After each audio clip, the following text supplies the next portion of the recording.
my witches. I'm grateful you joined me today in our quest to unravel the mysteries of dark magic. Come on in, and we'll begin our journey, if you dare.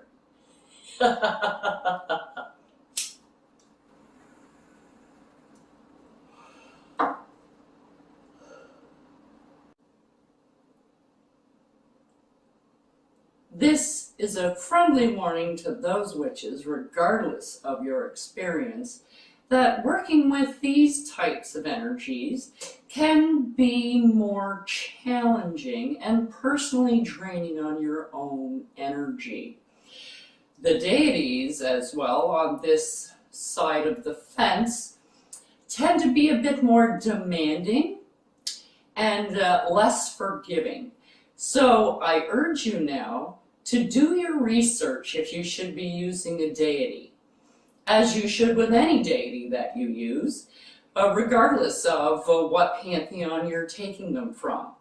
If you have any doubts or reservations or fears about anything that you see, I suggest that you wait until you feel more confident until you try one of these spells.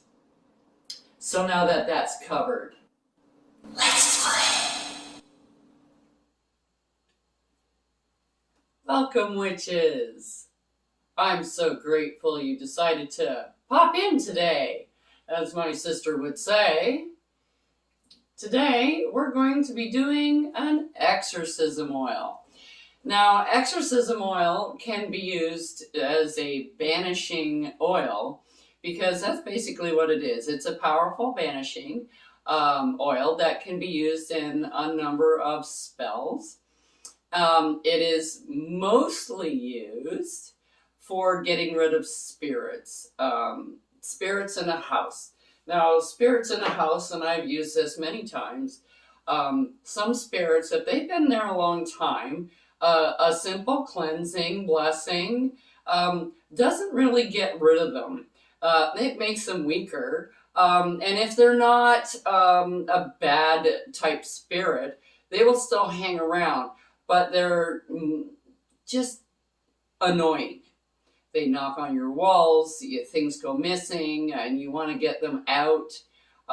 Any entities or anything like that, you want to get rid of them. It's a lot easier if you use the exorcism oil with other things to eradicate that spirit from a person when they do something stupid with tarot cards and divining and they don't follow the proper procedures, they get themselves in trouble. This is something that you can use in that instance as well. You can also use it for just your basic banishing. You want to get rid of that neighbor. You want to get rid of that person at work. You don't want your kids playing with this particular person or associating with this particular person because they're a bad influence on them. They just people in general that you don't want to deal with because they have bad energy. And there are a lot of instances where you can use this particular oil without actually having to affect another person. This banishing oil is great. You can put it on your hands and then you go and touch the other person on the skin. Okay, and the oil will get on their skin and will absorb into their skin, and you will get a banishing effect without having to hurt that person. They're just annoying. You want them to stop talking to you. You want them, but it's really hard to use banishing powder or something like that where you can put it because everybody walks there. That kind of thing. So this is another option you can use if they use a machine, let's say, a forklift, a sewing machine, a machine that is making something and they have to monitor that machine. That's where they work. If you bring this to work, you can put it on your hands and then put it on the machine where they're working, where they're touching. So they're touching this and you can do it that way. Or on the door of their car handle door, that's a really good place to put it too. So this is kind of, you can use this like in place of the powder, because the powder it blows away, you know, things like that, where this is a little bit more, has a little bit more staying power. It hangs around for a little while. So that oil will stay on that handle until that oil is rubbed off on something. So you kind of want to also make sure that it's that person's car and it's not like a rental or something like that. Not that that would really affect you, because the person who's going to rent it next time isn't going to be anywhere near you anyway. So who cares? So what we're going to do today is, this is my bottle. I've already got some olive oil in here. We're going to use olive oil and rapeseed oil, a combination for this. So this is my olive oil, which I have already put in the container, because it's this one I can pour. That one is a little bit more difficult to get out. Then we have basil, rosemary, cumin, cloves, black pepper, and I don't have any more black peppercorns because I would use them totally, but black pepper is black pepper, so I'm using my black pepper from my kitchen, asafoetida, and juniper. Now, if you have oils in any of these, you can use all oils, you can use all botanicals, you can use both botanicals and oils of the same thing. You can do it any way you like, because it's your oil. Okay, so we're going to start putting this together. So the first thing you need is your mortar and pestle. So we have our mortar and pestle, and the first thing I'm going to do is the asafoetida, because it's a resin and it's really hard. So I want to get a piece, and all I have is big pieces left. So I'm going to break this. Hold on. There we go.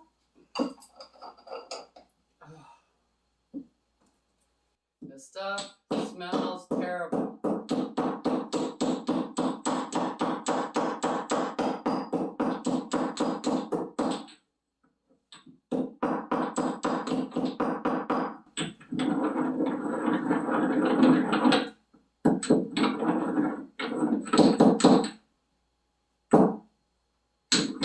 Okay, I got that pounded out, and you want to go, it's a banishing oil, basically. So this is, it's kind of like a commanding banishing oil. It's got a little bit more oomph than just the banishing powder. And you want to go around in a counterclockwise motion, because you want to get rid of something, okay? And while you're doing this, you put in your intentions. Now I'm going to add some basil. 1, 2, 3. Oh, and I have some asafoetida that has flown out. I see.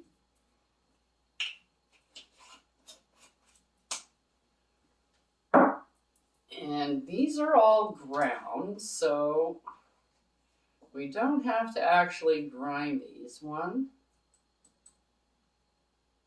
2, 3.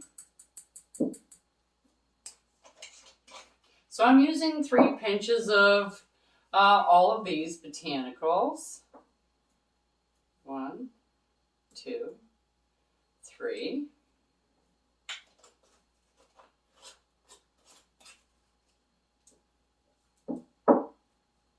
And I'm going to put them all in at the same time, and then I'm going to charge it afterwards.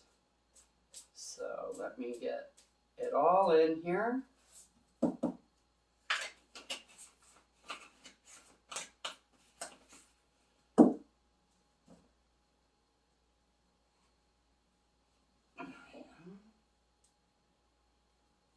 One, 2, 3. Now you can charge it after each ingredient, you can charge it after you do your botanicals and your oils separately, and it doesn't matter. However you want to do it is however you want to do it. Just remember that it's the energy that you put into it is the energy you're going to get out of it, okay? So I'm going counterclockwise. I don't have to ground this, but you can put your intentions in it. So you can chant, I want to banish all negative energy, all negative spirits, all negative entities, all entities. If you want to add that in, whether it's negative or positive, you can do that as well. Just because they're a positive entity doesn't mean you still want them in your house. You might want to just totally clean your house. So you may say all entities, all spirits, all. Okay, so you're just want everybody out. And you can also add, like if you want to, you can add, I want to banish, expel, exorcise all entities, all energies from my home unless you are invited. Okay, so that's a thing right there. So you can invite somebody in. So if you want your ancestors in, you want a particular spirit to come visit you, invite them. And it's not that hard. I'm going to show you how to do that. So you can invite anybody in. You can invite any entity in. You can invite a negative entity in. That's what you do when you summon things. When you're communicating with something, you're not actually inviting something into your home. You're communicating with them on this realm, on this level. But when you're inviting something into your home, they are there with you. Okay? So you have to think about things like that when you get into this type of magic. Because things, negative entities and things, they can stick to you. Just like a piece of chewing gum that you walk on and you bring it right into your house. This is why I tell you and I stress that you do protection, protection, protection. You do protection on yourself, you do protection on your home, you do protection on your property, your car, your desk at work, your coat rack, your locker, wherever. You make sure that you are well protected and keep those protections up, and that'll also keep rid of all the other negative energy that everybody else is throwing at you as well. So you need to be well protected, especially when you're doing this kind of thing, when you're trying to banish entities and they don't want to go. Especially if they've been around for a while. It may take a while to get rid of them, but this is gives you a little bit more juice, a little bit more energy, a little bit more power, because the oil stays a lot longer than a vanishing powder, or just like a candle spell. You're sending out your energy here, you're putting your energy into here as well. So if you use this and that and so, you'll clear them out. Okay, so that's enough grinding. I'm going to do a little bit of charging. I'll be back in a second.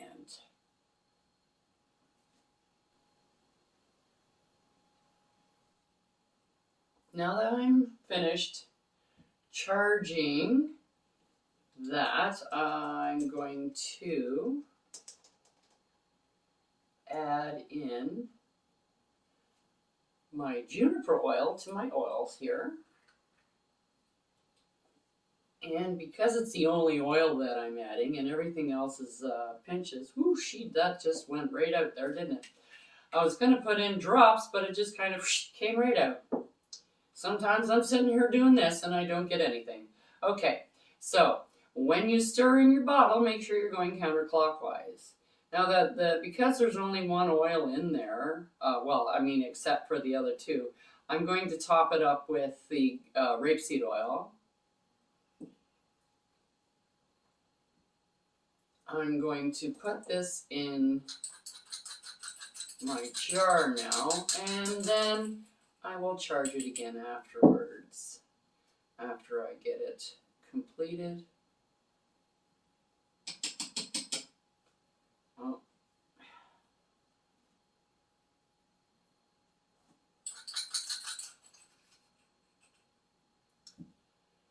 Asafoetida always gets stuck in my nose.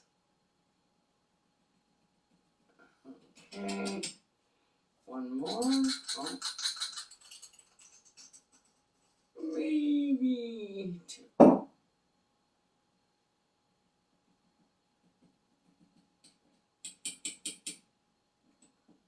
Considering I'm getting, I think, just as much on the table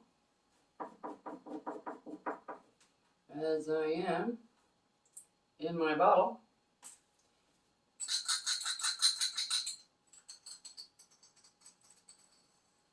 There. That is it.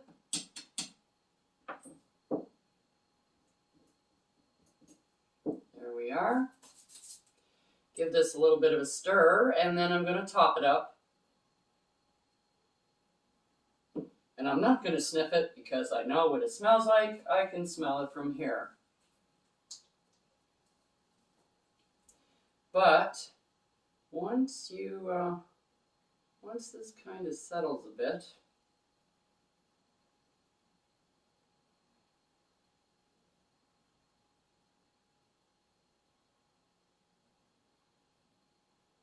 I want to make a nice full bottle here. There we go.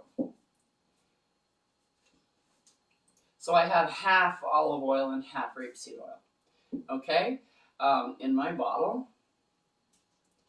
Now I'm just going to put the lid on because it's full and I don't want it to goop out all over the place. So I'm stirring it a little bit. And when you're going to charge your oils, it's always nice to have the lid off so the energy can get in there. It's a little bit easier. Just a little tip. You can do it without it, but it's much better if you have the lid off.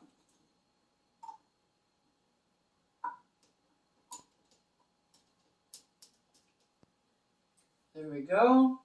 I'm going to do a little bit of charging and I'll be right back.